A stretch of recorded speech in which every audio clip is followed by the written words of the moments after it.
ত্রয়োদশ জাতীয় সংসদ নির্বাচনের প্রার্থিতা প্রত্যাহারের শেষ দিন আজ। তফসিল অনুযায়ী আগামীকাল চূড়ান্ত প্রার্থী তালিকা প্রকাশ করা হবে। একই সাথে কাল প্রতীক বরাদ্দ দেবে নির্বাচন কমিশন।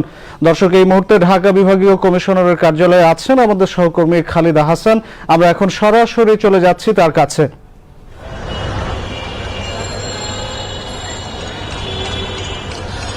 হ্যাঁ সাদাম, আপনি যেমনটা বলছিলেন, আমি এই মুহূর্তে রয়েছি ঢাকা বিভাগীয় কমিশনারের কার্যালয়ে।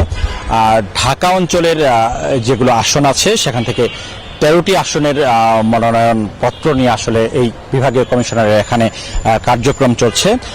এছাড়া আজ একই সাথে সারা দেশে রিটার্নিং কর্মকর্তার কার্যালয় এবং বিভাগীয় কার্যালয়গুলোতে এই মনোনয়ন প্রত্যাহারের শেষ দিন। ঢাকায় এই ঢাকা বিভাগীয় কমিশনারের কার্যালয়ের এখানকার যে তথ্য আমি জানাতে পারি সেটি হলো সকাল থেকে এখন পর্যন্ত 4 জন প্রার্থী তারা মনোনয়ন প্রত্যাহার করেছেন।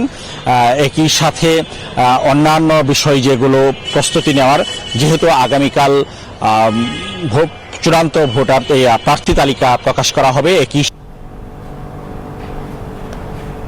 সেই মুহূর্তেই চলছে।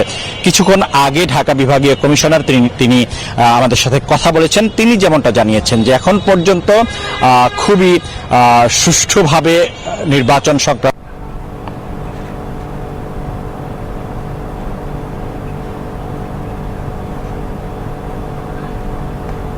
সেগুলো তারা আসলে সমাধান করার চেষ্টা করেছেন এবং সেগুলো দু একটি ঘটনা, বিচ্ছিন্ন, তেমন বড় বা জটিল কোনো বিষয় নয়। তিনি যেটি বলেছেন যে আজ বিকেল পর্যন্ত মনোনয়ন প্রত্যাহারের শেষ সময়।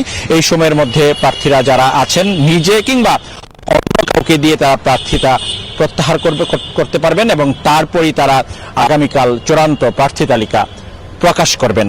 একই সাথে প্রতীক বরাদ্দ দিবেন। তারপরই কিন্তু তারপর দিন মানে আগামী পরশু দিন থেকেই সর্বাত্মকভাবে নির্বাচনী প্রচারণা শুরু হবে।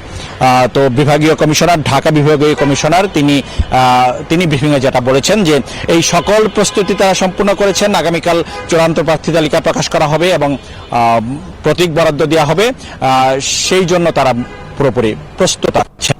এবং তাকে প্রশ্ন করা হয়েছিল যে বিভিন্ন জায়গায় আসলে।